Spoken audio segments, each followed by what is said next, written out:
Hi, welcome and thank you for attending the Mayor's Office of Homeless Services Housing Quality Standards Inspection Services Bidders Conference. Today is February 8th, 2022. We can go ahead and get started.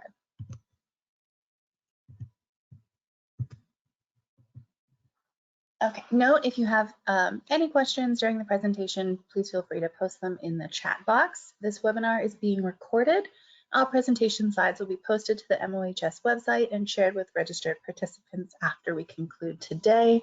Note all attendees are muted to prevent background noise, and there will be a Q&A session at the end of the presentation should anyone have questions.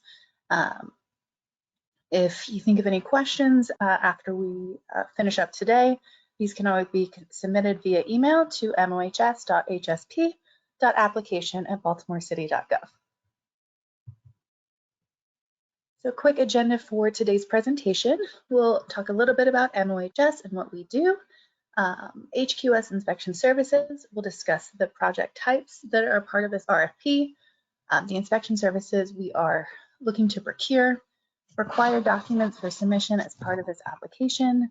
We'll review city contracting requirements, discuss the factors we'll be using to evaluate proposals, speak a little bit about our HQS compliance team here internally, and then review any questions and comments at the end. So to start, MOHS is the Mayor's Office of Homeless Services. We are part of the City of Baltimore, and we administer housing, supportive services, shelter services, street outreach, and other projects for clients who are experiencing homelessness here in Baltimore City. The goal of our office is to make homelessness rare, brief, and non-recurring for Baltimore City residents. So about the services we are hoping to procure, our office, as part of its federal grant program through the U.S. Department of Housing and Urban Development, or HUD, is required to administer housing quality standards inspections for any rental units leased as part of these programs. So we are soliciting applicants to receive a competitive grant award to provide these professional HQS inspection services. We anticipate that the award will be anywhere between $100,000 to $400,000 depending on the proposal. Note that all housing units, as mentioned, will require an HQS inspection prior to client move-in or occupancy, and then annually throughout the client tenancy. The selected provider will perform inspection of units across the City of Baltimore for a range of different housing types. Amongst these are single occupancy units, studio apartments, and anywhere from 1 to 5 bedroom units in traditional apartment complexes, sometimes attached or detached homes, all for clients who are receiving permanent supportive financial housing assistance. So as we mentioned, there are several different project types. We have what is known as the Continuum of Care program, and then the HOPWA, or Housing Opportunities for Persons with AIDS. Here we have a layout of the expected number of inspections for each project type based on the projected enrollment. Note that there are several different types of inspections, as we hinted to earlier, with the initial housing or sort of move-in inspection, the annual housing re-inspection, inspections for any issues from client complaints as related to habitability of the unit, some quality control inspections, and then re-inspections for any units that do not pass the initial inspection. Note, over the term of a full year, we anticipate somewhere in the neighborhood of around 2,475 housing inspections overall. But depending on things like the number of client complaints filed and the overall shifts in enrollment throughout the year, the number of inspections may increase or decrease as a result of demand. So as to the inspection services, a little bit about the different types we just mentioned. Fairly straightforward is the initial housing or unit inspection, which is performed for all new clients before they move into a new unit. You have the annual housing inspections performed for clients who are renewal clients who've spent about a year or more in the program. You have client complaint inspections performed as a result of client complaints around inhabitable unit conditions, i.e. issues with heating, water, windows, what have you. as well as quality control inspections to be completed either by a supervisor or lead inspector to ensure ongoing high quality services. And then lastly, the failed housing or unit re-inspection services for any units that do not pass that initial HQS inspection and have to be re-inspected for correction to those initial inspection findings. So if you have a unit that does not pass, the landlord will often be asked to take corrective action to the unit to perform repairs, and the failed housing or re-inspection is what takes place after that's been done.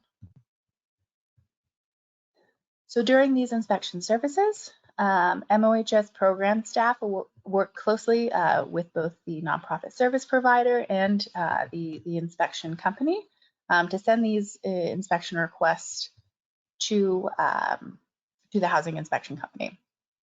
So the provider will use the city's what's called the Housing Pro software to schedule, track, and carry out inspections and communicate with MOHS. Note that for anyone unfamiliar with the Housing Pro software system, that training will be provided. The inspection company or provider shall also provide the property owner and tenant with a summary report about the inspection. And the housing inspector must follow housing quality standards, state and city housing laws, regulations, and lead-based paint visual inspection requirements. Note that all inspections should really be following best practices, meaning that any federal, state, and city regulations or guidelines regarding building code, lead-based paint protocol, sanitation codes, and other related laws should be followed to determine whether the unit is ultimately habitable. The provider is required to maintain a turnaround time for initial inspections within 10 days of receiving the inspection request. A 30-day turnaround is required for units that fail that initial inspection and require re-inspection. And lastly, there is often the abatement of rent after a second failed inspection for a same housing unit. So a little more about the proposals. Note that applicants must submit a one-year budget starting July 1st, 2022, running through June 30th of 2023 in alignment with the city's fiscal year, along with their final application using the budget template provided. The budget should consist of the service unit costs per inspection. All applicants must provide services for all of the project inspection types, which is to say that a provider must offer initial inspection, annual inspection, quality control inspection, all of the types we've just discussed as part of the services, and these should be included as part of the budget proposal. Note that the budget should include or take into account allowances for the following services, namely transportation expenses for housing inspectors, any stationery or printing costs, necessary equipment, and any other related expenses to services within the unit, all included, as we mentioned, in the cost per inspection. Note that COVID-19 has changed some of the regulations around the housing inspection services we offer here within the city. In accordance with CDC guidelines regarding social distancing, the provider, tenant, and/or property owner may waive the requirement for them to be present during any inspection.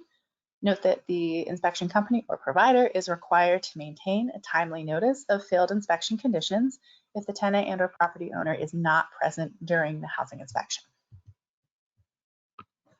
As for the application, there are several documents that are required for submission in order for the application to pass threshold review and be considered for funding.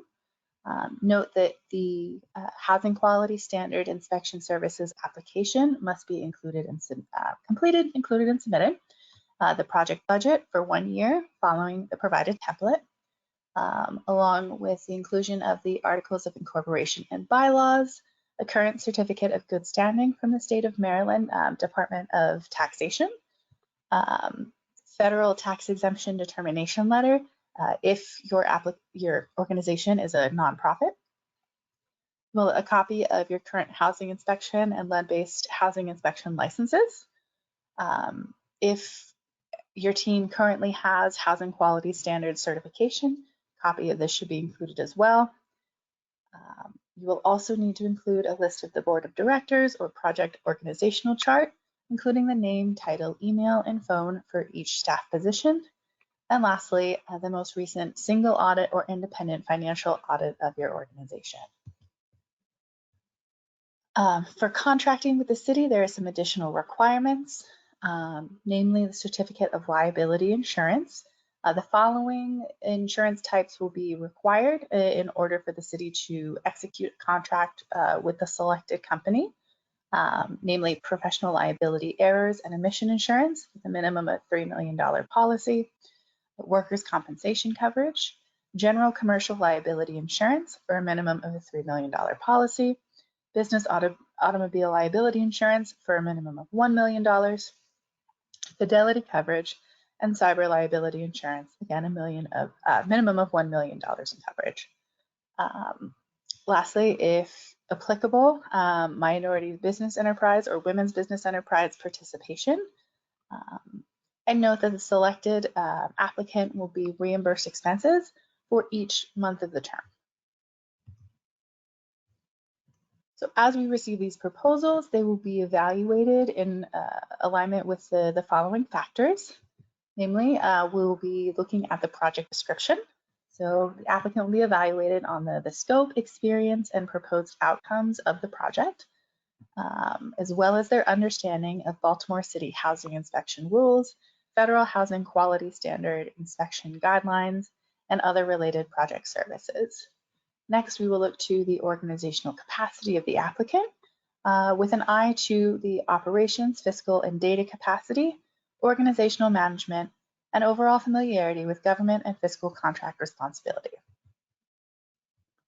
Next, we will look to the project work plan and staffing plan to evaluate the proposed work plan, staffing plan, and the depth and experience of the dedicated staff available to work on this particular project. Lastly, we will look to the budget. Note the applicant must use the budget template attached as part of the solicitation or request for proposals. The budget must follow the guidelines as described in the solicitation announcement and illustrate the rate per category or cost per inspection type with a detailed description of the line items and a budget justification. Note that each project, we mentioned there are 2 grant programs that require the Housing Quality Standards Inspection, the COC or Continuum of Care, and HOPWA or Housing Opportunities for Persons with AIDS. Note that these projects, while separate, will be bid out together, so they are technically not to be separated. And note that they may be presented by the applicant either as a combined submission using one budget, an application for both projects. So again, to be clear, while these are separate grant streams and will ultimately result in separate contracts, we are looking for a single provider to offer housing inspection services to both programs.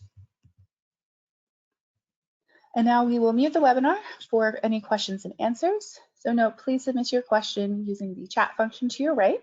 If your question is not answered during this Q&A session, please feel free to send an email to mohs.hsp.application@baltimorecity.gov.